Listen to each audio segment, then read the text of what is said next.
دما خوش به گهدارو بینرین هجاد و هف پیوینا تایبت امی بحثا چیروکا سر کفتنا کچا جوان هیلین مصطفى و کاریوی ده فروکخانه مونستر آلمانی کچا که کرد جه روژاوای کردستانه یه دما تا خوش به هیلین ها بمره بریا تلیفونی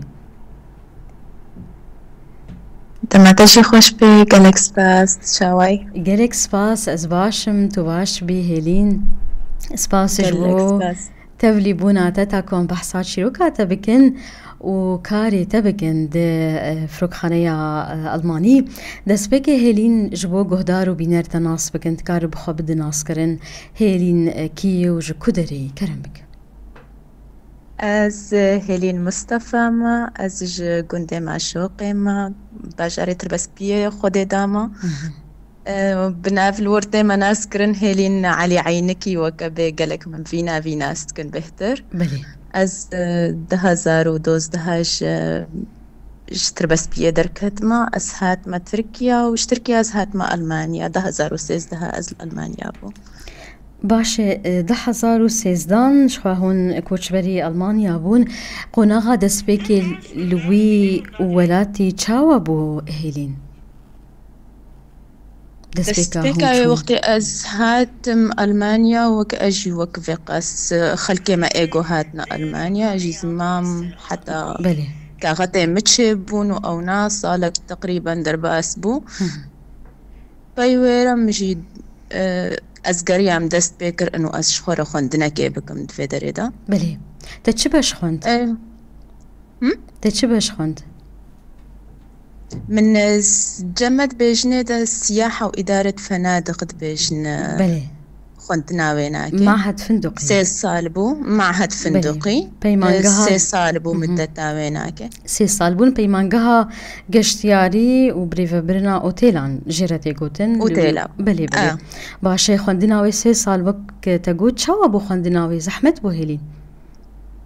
بخدي خدلكي زحمة بو از اشتربج مش بروك از انسانك نو هات بو ما في ولاتي هي زمانم اي الماني قالكي كيم بو استكربج متى بلكي 11 سنة بو زماني من القوري وقتي استشوما خوندنا يعني من قالكي زحمة يا زمان دي سيستما خوندنا وانا وكيا ولاتي مايا خوندن بير الشغل هبو سيرو الشغل بو ندروجا خوندن بو المعهد بو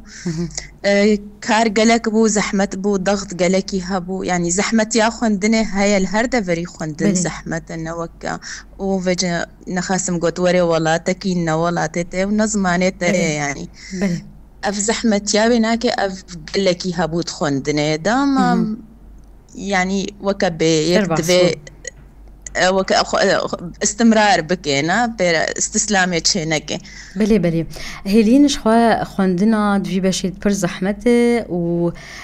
كوت بري خو بدك كار دوي بشيد جي پر شرط ومرجن ويهنن چنا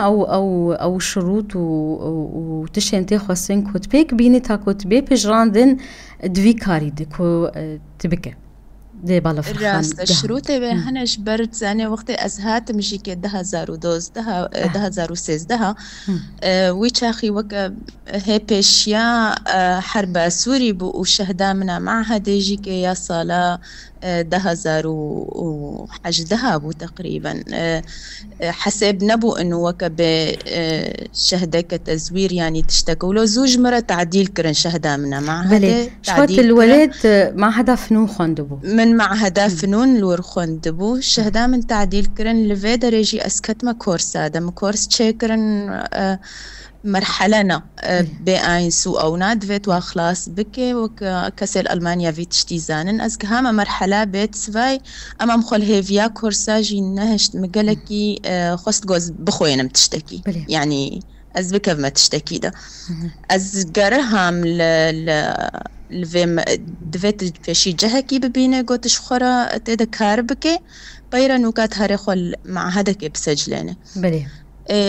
از بيش متى براستي واجي قالكي آري مكر يعني دعما مش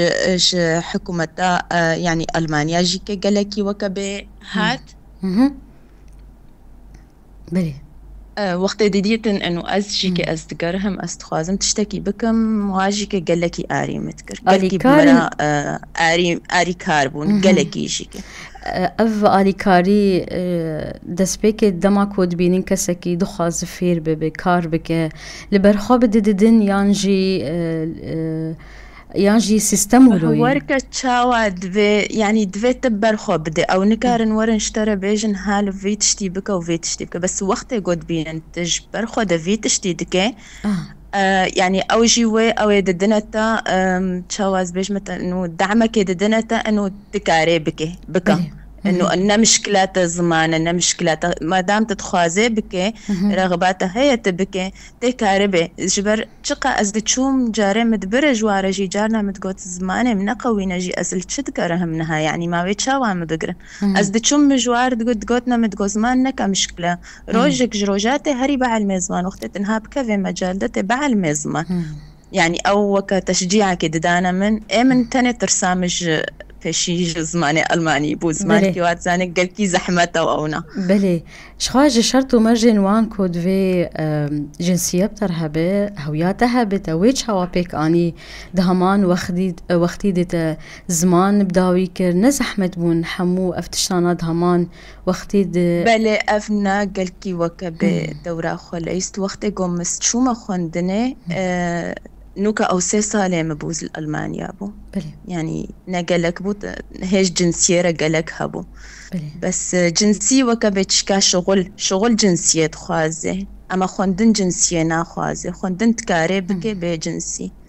بس أف شغل جوزنها كتميدا يعني أو شغل جنسية خوازي بلي هيري كاج بو خلق جي ناس بكن شغلي تشاواي كاري تشاواي هون چدكن دوي كاري دوي بشي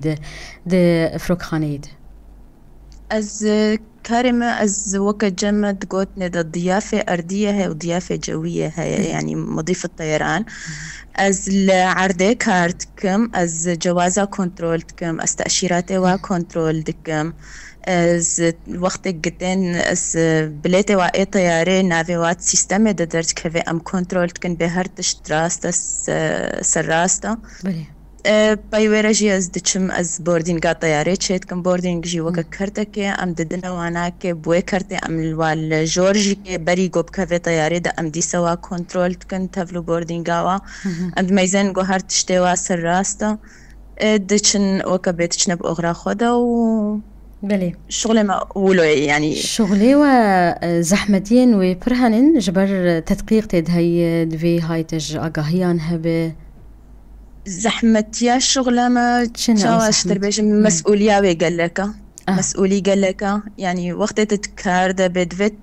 تركيزة كي حمسر شغلة دا بدفت بتشتكي دي ناو بجبر تزيدي دصد إنساني صدو حفتي إنسان البيشيا من هالرحلك أزبيج متى هالرحلك قوت شيد بي يعني دوي از خوشك كنترولي وأز زانب تأشيراتي وأف إنساني هاد حتى أو وقت الواد ما يزانم أزقرك زانبم أفكس ترسهن أفكس تشتن هنا جمع يعني دوي أفجيك الجمع كي هبه دايك وكبتن بيها كده كاز بجمة ده مسؤولة جه يعني يك ده رخي بوليسا يعني يك رخ ده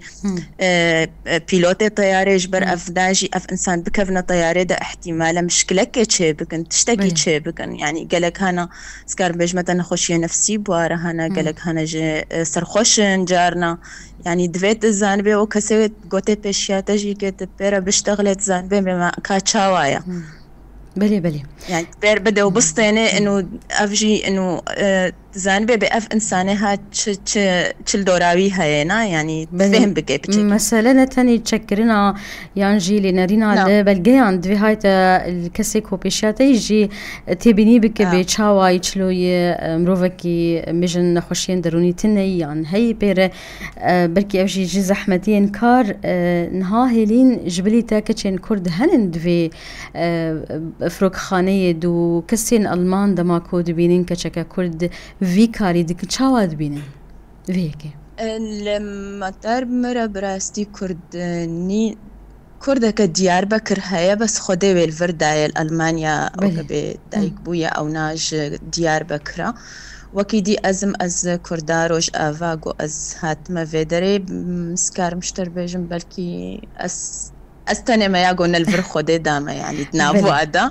أو حمل فيدري تشيبونا أونا أز تشاوات بيجمتا براستي جبر شغل ما قلكي زحمتا أم تشغل دا قلكي آري كارن كافدورا يعني أز روجا كي دنافو أدا أسبينا حساما قو أز إنسانك غريبا يعني أجولاتك غريب هاتما يعني قالكي آري كارن قالكي وقت أزنو تشومجي راستا بشتي قوم سيسا لا خونجي بس هر مجالكي هر جار مصطلحات نويهنا ومجال طيران تكاري بيجي سير بي وينا خوندنا وي بلكي هكسك نها المجهدار بكد في مجالي دا شغلي بي طيران تاني رموزن يعني تاني رمز تشتغاليا نابينه تاني بهتر دفت ورمزه باجارة زان بدفت هر تشتدا يعني وكبب الغازن بلي از شو ميدا جمر حساب بو اوجي وقت تشتكي غريب يعني فترة بشي وقت من تدا كاركر تفلو وقت تدريبات خواتشيتك بس قالكي بمرأة آلي كاربون قالكي واجي داما مكر انه نا وتفتح مخلاص كريا تفيجي خلاص بك هبو او وك اريكاري بوارها وحتى انها في اريكاري دناف مدها اجبر شغله ما قالتي زحمه قوم اري هفدونكن ام نكارن تمام بك بلي هلبت هيلينها افكاري هان يكو قالك جرين وهي قالك زحمتين وهي دخازه تو كوت درباسي في كاري بيبي وشما تخست تفي كاري بك از بيجمة براستي بيشي قوس هات ما فيدري داخوازان بقو از بكاف مكاركي هالو دجبر مهل سوري جي حجبي كاري تكر بلي بس انه وقت تشاخي از الويدري يعني مخابن اما تزاني وضعي ما كردا بچكي او بو يعني از انسانك جنسيا منا سوري نبو بلي از اجنبي بو مش مرد قوتن ويشاخي بلي نفوسا سوري بمرنبو جبرولوجي جارد قوتن دوي علامات بلند بند دوي شبيبين ذات شبه دوي تمنتمي بد افتشت جمد بدست منك توظيف جي چه ندبو يعني چه ندبو توظيفها بيتشبو بشتي مع هذا از الساعتا بسجلين مكاحتا كنجي وين بوظفين يعني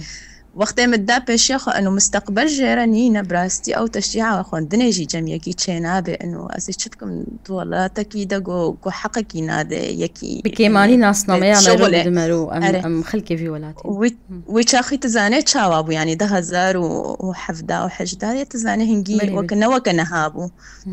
روش هاتيكم جبر أسهات ما في الوقت من دست بيجم مديت فرصة كي هاي جو از بخون از جلكي جرام بيشي براستي از وكا باستسلام جيبهم تشترب ملكي من شو جم من فرع بوليساي سجلان بيشي مجو از بوليستيه بخوينم أوجي كمن قالكي بفشتي فينا قومديت أملنا ما هي أستشم ويناك أز بسجلين مسجلان دوقها حدك تقريبا بيجم كغتي خلاص جيكرن أز هرم تدريبا ويتش بكم جمرة موافقة مديت هاتج أوتيلك إنو تكاري وري بلي من قوتا وبراستي وكب أفش مرة خونا مبوروجك إنو أز هرميدا إجبرولو أستخوازم في تمام بك بلي مدف جور إذا بردا أسهات ما أوتيلي باشا هلين شخواج بو خلق جناس بكن شخوا شرط ومرجين في كاريكو وبري خوندني جي كو دويت بأوايكي ام بيجن براتيكي كار بكي عملي كار بكي لأوتيلكي تاكو ببينن بأف كسيكو دخازد في واريد بخويني كار بكي بري درباسي خوندني ببي پر بالكيش اف شرط ومرجيوان نها جبو جوان وكتشين كوب جوي كاري كوتدك حزدكن ودليوان هاي درباسي في كاري ببن يان في خوندني ببن چه شرطو شيرتين تبوانن شيرتنا ملوانا قو انو او شخورة بقرهن دوي او بخو بقرهن جبر كسك ألمانيا بهوركن كاري آريكي بكي يعني از نكارم باعتماد خبر مشبر هر كسكي كاري وي هيا وهر يك انجخ كاري خو خلاص بك از دبيجم جروجا بيشي ده كسك لينج خو كرافي ولاتي ده دفي او بخراجي او خو و شخورة بقريل تشتا جبر كسك جيكيرا نفالا كسك فالا نينا جو جيكيرا بقره و وتكاري بيش دولتي كنا يعني ناقر اشترقو تناقر هيش بر او كاري بشتري ببيني وبش يعني بايتا ورك كارك فامدتي هر كارك يهالو بقى اما وقت تشخورة بقار هي تبي بيجوارا تويتشا خيشاني واتكي انو اسكارم بكم وفا ازدقرهم ازدبيجم انو كسي جو بخوازي بكي برا نرونه برش خور بقار هي باوركا دوی باجاری ده بلکی زیده دست هتلی هبو يعني جهك نما جو من سيفيا خو نبرة جمواناكي ده هيفي قط نكر يعني هيفي مقط نكر يعني اجي تعبي من انه هساني هما اولو من داوا وهاتن ازبرم يعني دويك قط نكي هيفي تشينا بو بشتي ده هيفي دي ستشيكا بشتي تشار بنش هيفي دي سبقد من يعني والمانيا يعني تشتكي دكي تشتكي قانونية نتشتكي انه نباشا قلت وري قرتن يعني مخالفة لتبكة يعني تشتكى ولا بيت تشتكي باشتكي يعني بالعكس كفاواتي وقت قويك تشتكيتك بلي يك خلاص جينك تالي جيك قد يعني القوري او انسان من طاقة انسان من بلي يك خلاص نك جين نعيبة نتشتكى اونا بس انه زانن قوت محاولة خوكر تبر دوامكر راستا أفنايا بله هلين تبخواست تشكي بيج من برسي كرم بك داويا فيه ببينيد تنجيت قطبو بله هلين مقود داويا هف ببينيد تبخواز تشكي بيج برسك من نكر كرم بك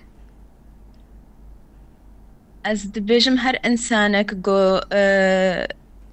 كيف عاوش تشتكي رواري برا استمرار بكي وبرا محاولة خو بكي جو بك هي دجبر تشكار بيجو تحجوي كاري بكي تكار بدوي كاري دبر دوام بكي قد زحمت ياوي هبيشكي وكاركي جو تحجنك نب اواتبه يعني تشقى او جيبه يعني تنكار ببير بردوام بكي يا هري باش تشتغو وجاري ديت كيف وجيرهات بكن محاولة خو انه بلكي انه روجك اج روجا بدستوا بكهفه يعني بلي هكر في هاي في تشينبو بلكي هاي في كدي اي صار تشينبو صار يعني انه وقت وتشتكي دي بكن انه نزحمتا بلي قالك باش هيلين قالك سباس جبوتا هيلين مصطفى كتشا كرد يا جروجافاي كردستاني تايبت جباجالي تربسبيه لألمانيا يشخوا كارمندا فروخاني كاردكي قالك سباس جبوتا وهيفيا سركفتني جبوتا دخازم هيلين هروهاجي قالك سباس جبوا قهدار وبينرين بوير اف ام وها هف بيفينا مبداوي دبا تا هف بيفينك دن لهيفيا ما بمينن بخاطري